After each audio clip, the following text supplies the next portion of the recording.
Premier Doug Ford all smiles today, announcing that he'll be handing out $200 rebate checks to nearly 15 million people across Ontario. All this in advance of what's been speculated to be an early election call for next spring. This money belongs to the taxpayers, not the government. And we're giving it back to the taxpayers where it belongs. $200 checks to be delivered to every mailbox across Ontario, no matter your income, to the tune of $3 billion coming from provincial coffers. The payments to every taxpayer and their children will be delivered early next year. It's a major promise as part of the Finance Minister's fall economic statement to be delivered Wednesday. And while inflation and interest rates have slowly begun to ease up and come down, workers and families right across the province are still feeling the high cost of groceries, the high cost of gas. The political overtones in the announcement from Ford were deafening, with multiple references to his opponents.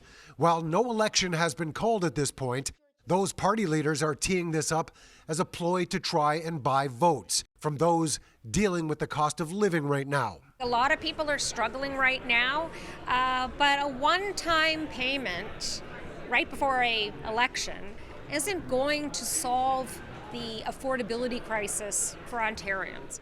Ford used the opportunity and continued to take aim specifically at Bonnie Crombie, trying to separate himself from the Liberal leader. Guess what?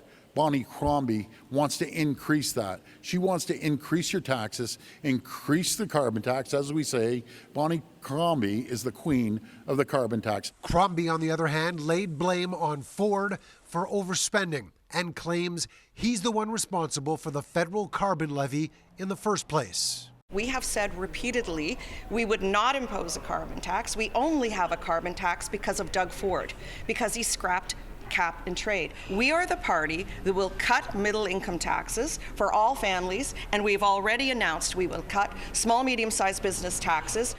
All this in advance of Wednesday's fall economic statement, which will likely be in contrast with more news about the deficit that just won't go away.